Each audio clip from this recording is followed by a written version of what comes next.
आज आपकी मुलाकात अमेरिका से आई डॉक्टर अरीज खालिद से करवाने जा रहे हैं, जो ऐसी हैरत अंगेज टेक्नोलॉजी का इस्तेमाल करती है जिससे आप चंद ही दिनों में अपनी उम्र से 10 से 15 साल कम उम्र और खूबसूरत दिखते हैं। इस हवाले से मजीद क्या है कहानी, जानते हैं डॉक्टर अरीज खालिद की ही जुबानी। जो गंजपन का शिकार होते हैं वो हेयर ट्रांसप्लांट कराते हैं, लेकिन इसके बावजूद उनके वो बाल दोबारा नहीं उगते। हम जिस टेक्निक के साथ कर रहे हैं, इसी टेक्निक के लिए मोस्टली लोग जाते ही पूरी दुनिया से तुर्की में सिर्फ इसी टेक्निक से करवाने के लिए, और वो हम यहाँ पर कर रहे हैं। महाना कितना कमा लेती हैं, अपनी खूबसूरती का राज बताएं।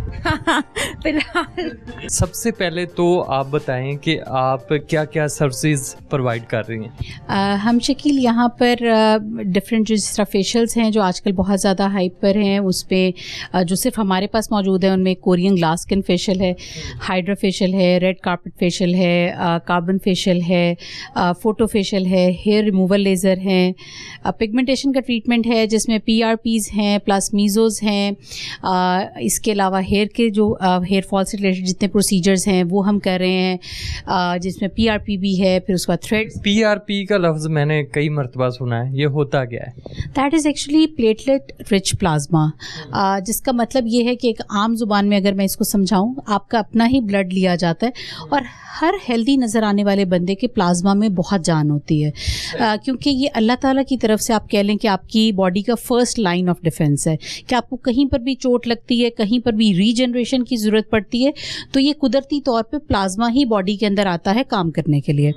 हम इसको इस तरह से इस्तेमाल करते हैं। वैसे तो और भी जितनी फील्ड्स हैं उनमें भी इनका इस्तेमाल बहुत ज़्यादा हो रहा है, ख़ासतौर पर ऑर्थोपेडिक में बहुत ज़्यादा इसका इस्तेमाल हो रहा है। डॉक्टर साहिबा, देखा जाता है कि बहुत सारे जो लोग हैं जो गंजपन का शिकार होते हैं वो हेयर ट्रांसप्लांट कराते हैं, लेकिन इसके बावजूद उनके वो बाल दोबारा नहीं उगते। इसकी क्या रीज़न है? देखिए, जो हेयर ट्रांसप्लांट का फेलियर है वो उसकी मल्टीपल रीजंस होती हैं। पहली बात तो ये कि जिससे आप करवा रहे हैं उसने असेसमेंट ठीक की है।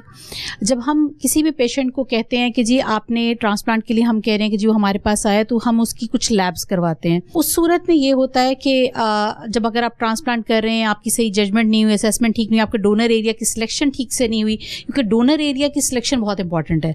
अगर बाल फाइन है, ठीक है, तो वो आप आगे आपने उन्हीं को ट्रांसप्लांट करना है, तो वो आपकी स्कैल्प की क्वालिटी अच्छी नहीं है, तो वो जाहिर है कि उस तरह से आपको रिजल्ट्स नहीं मिलेंगे। और दूसरा, अक्सर लोगों को ये लगता है कि जी अब हमने हेयर ट्रांसप्लांट करवा लिया, अब हमें किसी चीज़ की ज़रूरत नहीं है। देखें, ये उसी तरह से ही है कि जिस तरह आपने एक जगह से फसल उखाड़ी और दूसरी जगह पे आपने प्लांट की, तो आपको उसकी केयर करनी है, आपको फर्टिलाइजर्स भी देने हैं। उसने एक नई जगह पे वहाँ पर उसने उगना है, उसने जाहिर है वहाँ पर आना है, तो उसको कुछ ना कुछ चाहिए वहाँ पे। तो उसके बाद आपके 6 महीने तक अप्रॉक्सीमेटली आपकी मेडिसिन बहुत इंपॉर्टेंट होती हैं, आपकी केयर बहुत इंपॉर्टेंट होती है, PRPs बहुत हेल्पफुल होती हैं। और अब तो बहुत ज़बरदस्त। कोई ख़ास साइड इफ़ेक्ट्स भी है? आप हेयर ट्रांसप्लांट का पूछ रहे हैं या PRP? हेयर ट्रांसप्लांट का नहीं, हेयर ट्रांसप्लांट का अगर तो आपके पेशेंट की सिलेक्शन ठीक हुई है तो बिल्कुल भी कोई साइड इफेक्ट नहीं, क्योंकि हम जिस टेक्निक के साथ कर रहे हैं दैट इज़ बेसिकली DHI-FUE, और इसी टेक्निक के लिए मोस्टली लोग तुर्की जाके करवाते हैं। और ये बड़ी फेमस है कि मोस्टली लोग जाते ही पूरी दुनिया से तुर्की में सिर्फ इसी टेक्निक से करवाने के लिए, और वो हम यहाँ पर कर रहे हैं। डॉक्टर साहब, आप बहुत सारे आजकल लोग जिनका कलर ब्लैक है वो अपने आप को वाइट करने के लिए मुख्तलिफ ड्रिप्स लगवाते हैं। इसके क्या बेनिफिट्स हैं और क्या साइड इफ़ेक्ट्स हैं? इसका बहुत सीरियस साइड इफ़ेक्ट है और वो वाइटनिंग है। ठीक है, बेसिकली इट्स एन एंटीऑक्सीडेंट। ठीक है, ये इसमें डलता क्या है, ग्लूटाथायोन है, विटामिन C है, और यूजुअली हम विटामिन B12 को भी ऐड करते हैं, लेकिन वो हम वेरी करते हैं पर्सन टू पर्सन।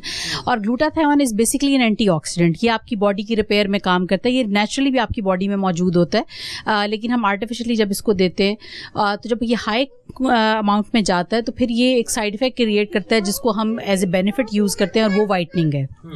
ठीक है, लेकिन इसमें अक्सर लोगों को जो बहुत ज़्यादा इसके बारे में कन्फ्यूजन होती है कि शायद हम 2-3 लगवाएंगे और बस हमारा कॉम्प्लेक्शन ऐसे चेंज हो जाएगा। ऐसा नहीं है, क्योंकि इसका साइड इफ़ेक्ट वाइटनिंग है, तो आपको एटलीस्ट 8 to 10 से पहले कोई फ़र्क नज़र नहीं आता, और उसके बाद भी हम इसकी एक मॉनिटरिंग जारी रखते हैं, और उसके बाद कहाँ तक आप जाना चाहते हैं ये पेशेंट ने डिसाइड करना होता है। जहाँ पर पेशेंट ये कहता है कि जी अब मैं सेटिस्फाई, वहाँ पर हम इसको फ़ौरन बंद नहीं करते, हम इसको टेपर करके बॉडी से निकालते हैं, यानी कि हम उसका स्पैन बढ़ा देते हैं।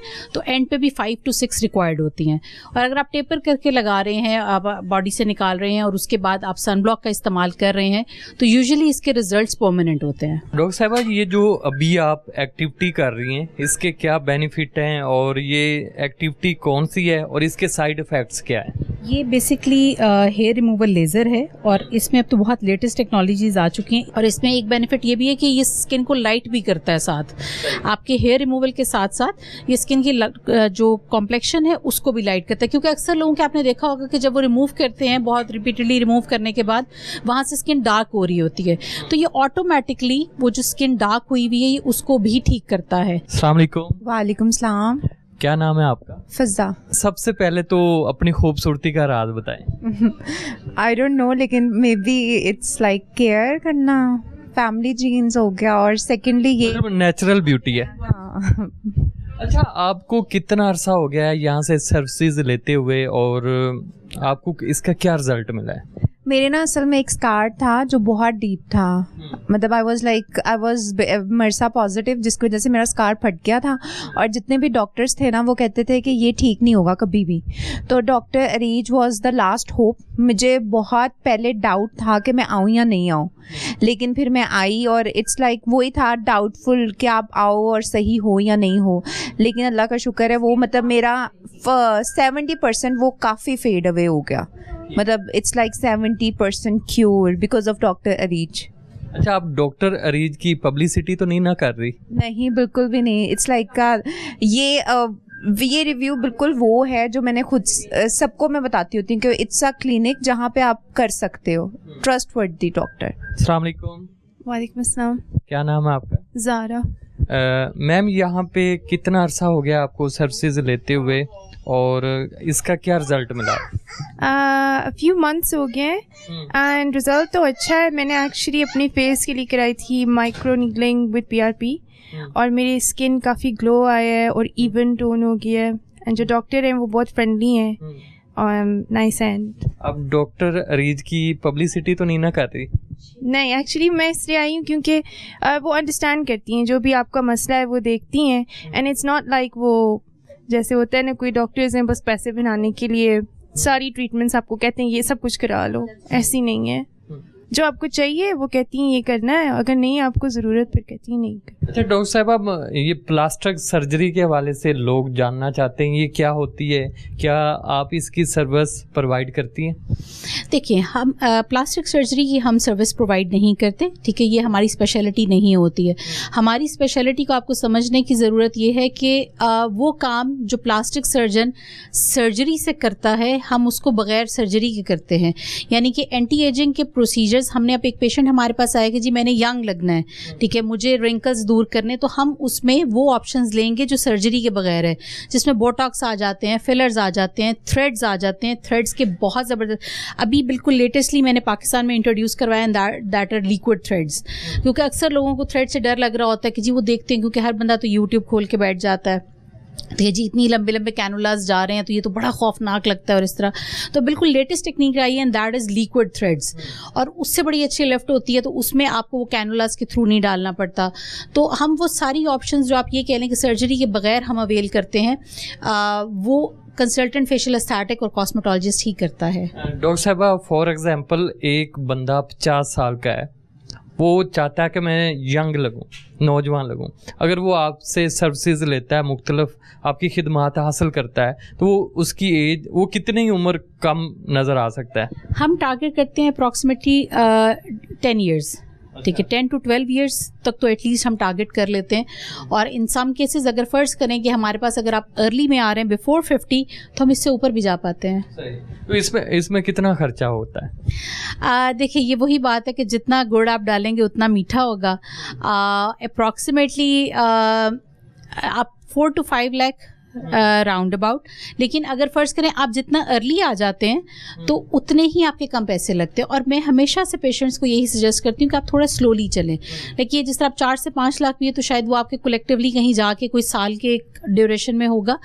आप आहिस्ता आहिस्ता चीज़ों को करवाएं। जो ग्रेजुअल चेंजेस हैं वो आप भी बड़े अच्छे एक्सेप्ट करते हैं, आपके लोग भी इर्द गिर्द के बहुत अच्छे उसको एक्सेप्ट करते हैं, आपकी बॉडी बड़े अच्छे से उसको एक्सेप्ट करती है। सडन चेंजेस, ड्रास्टिक चेंजेस की तरफ मत जाएं। देखिए डॉक्टर साहबा, पाकिस्तान में बहुत कम ख़वातीन हैं जो अपना बिजनेस रन कर रही हैं। इस तरह बहुत सारी ख़वातीन के लिए रोल मॉडल की हैसियत भी रखती हैं कि आप अपना एक कामयाबी से बिजनेस रन कर रही हैं। तो आप माहाना कितना कमा लेती हैं? ये एक बड़ा ताकि बहुत सारे ख़वातीन को मोटिवेशन मिले, वो भी अपना कोई ना कोई बिजनेस करें। अच्छा, ऑनेस्टली मैं आपको एक बात बताऊं, मैं और ये बिल्कुल मैं हकीकत बता रही हूँ, मैंने आज तक कभी कैलकुलेट नहीं किया। क्योंकि मैं जिस तरह आमतौर पे जब बहुत से लोग बिज़नेस कर रहे होते हैं, शायद जो बिज़नेस करने वाले लोग हैं उनको मेरी बात अच्छी नहीं लगेगी, लेकिन मैं बहुत ज़्यादा कैलकुलेटेड नहीं हूँ। मैं जिस वक्त काम भी कर रही होती हूँ तो मेरा टारगेट ये होता है कि अच्छे से अच्छा काम हो, और उसमें मैं बहुत हाईली इन्वेस्ट करती हूँ। मैं कभी भी क्वालिटी पे कॉम्प्रोमाइज़ नहीं करती। उसकी वजह से ये होता है कि ज़ाहिर सा मैं मटीरियल अपना, जब मैं खुद जाती हूँ इंटरनेशनल कॉन्फ्रेंसेस पे, मैं खुद बाय करके लेकर आती हूँ। और मैं कभी भी उस पर ये नहीं मुझे होता कि मैं सस्ता मटीरियल ले लूँ, क्योंकि मैं अपने घर में अर्निंग हैंड पे नहीं हूँ। तो मुझे आप ये कह लें कि बहुत ज़्यादा इस चीज़ का एज है कि मैं इसको अपने शौक़ से कर रही हूँ। मैंने कभी पैसे किसी के ऊपर लगाते हुए नहीं सोचा, और मैंने कभी कमाते हुए नहीं सोचा, ने कैलकुलेट किया कि मेरे पास कितने आते हैं, लेकिन अब मैं पैसे वाकई कैलकुलेट करूँगी। सही, ज़बरदस्त हो गया। बड़ा अच्छा आंसर आपने दिया है, लेकिन सियासी दिया है। देखिए अच्छा, मैं आपसे एज पूछूंगी तो आप वो नहीं बताएंगे, उसके बारे में थोड़े से सियासी होंगे। तो अब आजकल थोड़ा चेंज हो गया ना, मर्द उम्र नहीं अब बताते और खवातीन अब अपनी अर्निंग नहीं बताती। नहीं, मर्द आज भी बताते हैं। मैंने आपके ऑफिस का विजिट किया अभी, तो यहाँ पे सारी खवातीन ही हैं। तो ये जो आप सर्विसेज प्रोवाइड करती हैं, ये जेंट्स के लिए नहीं है? नहीं, बिल्कुल है। और मेजरली जो मैं हेयर ट्रांसप्लांट्स करती हूँ वो तो ज़ाहिर है होते ही मर्दों के लिए 90% उसमें मेल है, लेकिन वो हमारे सेपरेट डेज होते हैं। क्योंकि हेयर ट्रांसप्लांट में जब हमने करना होता है तो फिर हम कम्प्लीटली जो आप कह लें कि वॉक इन पेशेंट्स हैं वो हम बंद कर देते हैं, और सील होता है क्लिनिक, क्योंकि हमने उसको कम्प्लीटली एसेप्टिक करना होता है, बिल्कुल एक थिएटर की तरह। थैंक यू सो मच, आपने अपना कीमती वक्त हमें दिया।